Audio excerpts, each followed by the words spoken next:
20 minutes to 1 o'clock. You're listening to the Midday Report with me, Les Stikivit, standing in for Mandy Wiener in 702 land. Now, as we're seeing a growing reports of racism, fascism, particularly in sports stadiums in parts of Europe, it is becoming worrying. And after a break in live audience football games caused by the coronavirus pandemic, slowly people are starting to return to stadiums. And with that, racist slogans, banners have also returned to stadiums, particularly in our focus of Poland. The Never Again Association, they're an independent anti-racism organization, has noted a surge in right-wing racist activity at football matches, and in some cases with a South African connection. At some games, the image of Janusz Walus, the Polish-born far-right immigrant who is serving a life sentence for the murder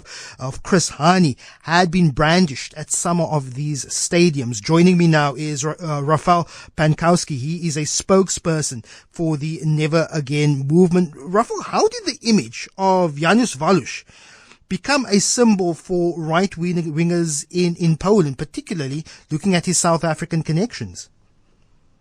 Hello. Well, for years, Janusz Walus was only known to few people in Poland, but I would say in the last years, the movement in support of Walus, glorifying Walus, glorifying the racist murder, it has grown. It has grown visibly, both in the football stadiums and outside of the Polish football stadiums, in a way which I think is shameful. And of course, we are talking about an extreme minority of Polish football fans. But what I find very problematic is also the lack of reaction on the part of the authorities. Now, and that was my next question. If an image or a banner, proclaiming or celebrating Janusz Walus in South Africa, probably hate speech claims will be labeled against those types of supporters in Poland amongst authorities. Is there a understanding of the context of the image of Janusz Walus? Well, I think it is probably partly ignorance, partly indifference. But at the same time, of course, we know enough about Janusz Walus not to consider him a good role model for young people in Poland, and I think this lack of reaction from the Polish Football Association, also from the city authorities in places like Gdańsk, where the banner with Janusz Walus's picture on it appears often in the local stadium. And Gdańsk as a city is the symbol of solidarity. It is the city of Lech Wałęsa, who was a Nobel Peace Prize winner, like Nelson Mandela.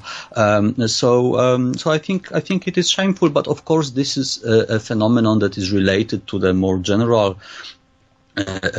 rise of the far right in Poland and in other countries, and it doesn't only happen in the stadium. It also happens in streets where we have seen demonstrations in support of Walus with people carrying banners and shouting slogans such as Janusz Walus is our hero. We also see that online. We see it in different places on social media. We see it on Facebook.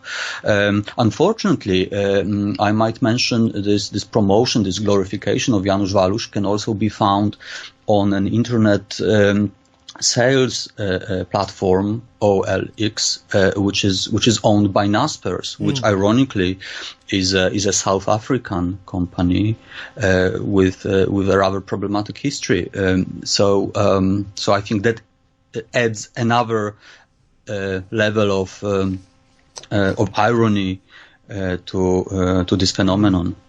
Broadly, why have we seen this increase in far-right, racist, fascist ultra supporters, particularly in the football spectrum. Is this a direct result of anti-racism movements that have been coming through, particularly European football, or is this a repercussion of a globally polarized world, particularly of people being drawn to either the left or the right?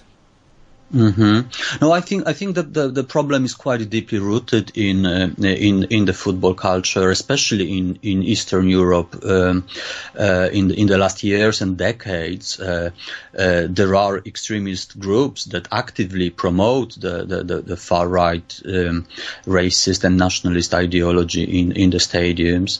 But I'm sorry to say that those groups, they largely they have dominated the football culture, which is not to say that, all of the football fans or even the majority of football fans in Poland are like that. But what we often face is a form of intimidation. So even those who disagree with, they don't approve of racist displays, chants, banners, they often feel intimidated and they don't speak out. And our role as an anti-racist organization, Never Again, is to promote an alternative version of football culture, of fan culture. Our aim is to empower those who think that football could be a positive force in our society. Rafał Pankowski, he is a spokesperson for the Never Again organization out in Poland. Thanks so much for joining us on the Midday Report.